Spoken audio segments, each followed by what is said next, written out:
Bom, nesse livro, exatamente Felicidade, você até questiona, né?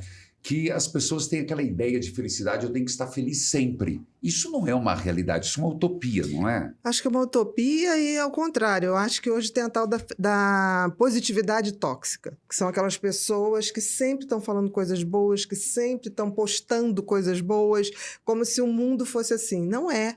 Eu sempre digo para as pessoas que a vida ela é instável, né? Como é a natureza, como é o mar, como é a lua, a nossa vida também é assim. Então, você passar para as pessoas que existe esse estado de total plenitude e que seria a tal felicidade é injusto.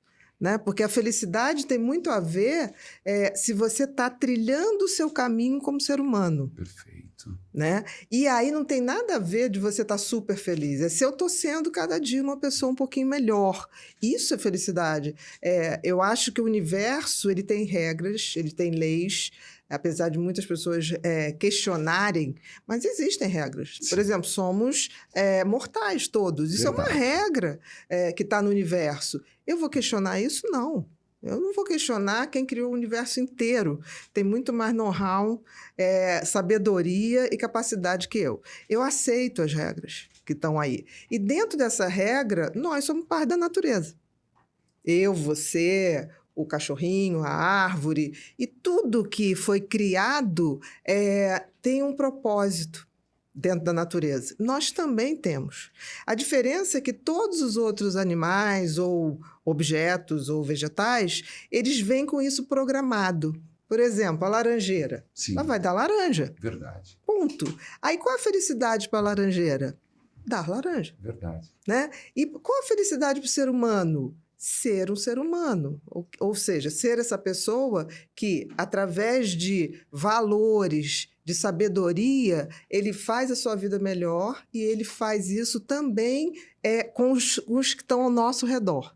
Então, isso é fundamental, é essa trilha, essa caminhada de ser alguém melhor, independente das circunstâncias, independente dos outros que estão ao meu redor. A gente sempre pode ser feliz se a gente estiver fazendo aquilo ao qual nós fomos destinados.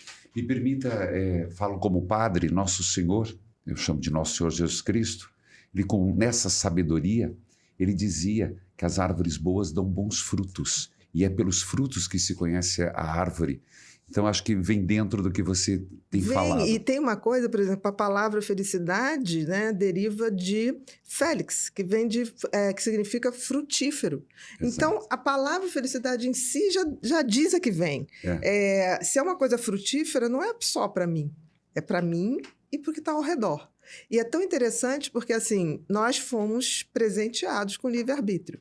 Mas também é um grande desafio. Verdade, porque, com certeza. Né, os outros seres, eles vêm, se reproduzem, é tudo muito pautado. É quase como se fosse um programa de computador rodando. A gente não. A gente tem que descobrir para o que a gente vem. Mas mesmo assim, eu acho o Criador fantástico. Porque aí ele dá o tal dos talentos, dos dons, que é uma pista. Vai por aqui. Né? E toda vez que a gente está exercendo um talento, um dom, é tão interessante porque a coisa prospera mesmo, no sentido de se ele é verdadeiro. Senão, ele é autolimitado. E eu costumo dizer uma coisa, que a natureza não suporta inutilidade. Puxa. É como se a natureza tirasse do cenário. Por quê? Porque a gente não foi feito para o egoísmo, para essa questão do fútil, apesar de todo mundo pode estar fazendo, porque tem gente que faz assim para mim, mas todo mundo é assim. Eu falei, ok, mas eu continuo na minha trajetória de ser uma pessoa melhor. Sem dúvida. Porque assim, o movimento de manada não nos define.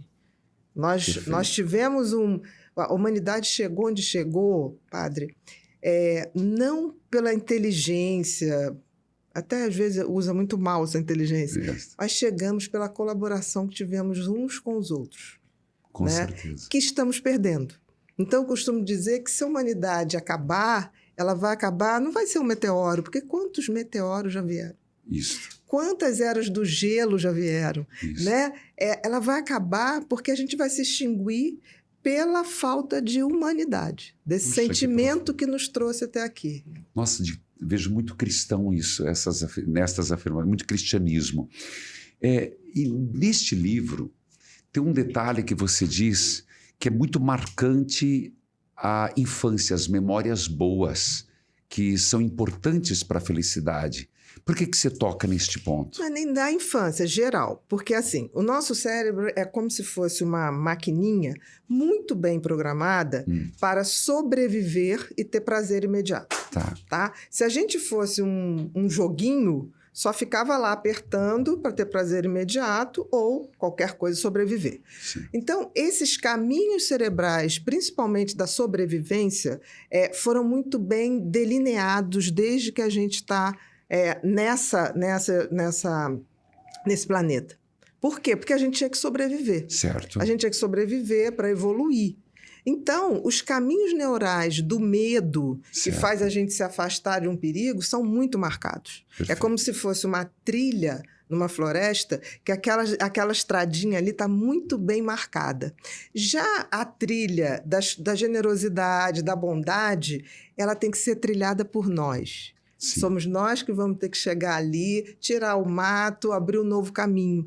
Por quê? Porque não foi planejado. Isso foi dado para a gente descobrir. Certo. O que foi dado para a gente é: vão lá, vivam, reproduzam e façam o melhor que vocês têm que fazer. Crescei-vos e multiplicai-vos. E tornai-vos bons, né? Deus viu que tudo era bom. Exatamente. A questão é que, como isso está muito marcado, a tendência que o cérebro tem de imediato é se fixar no ruim. Sim.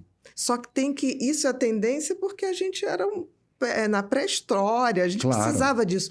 Hoje, com a lucidez que a gente tem que trilhar novos caminhos para que aí sim, bondade, generosidade, gentileza, que são caminhos novos no cérebro, sejam exacerbados, para que a gente possa construir uma nova etapa da humanidade.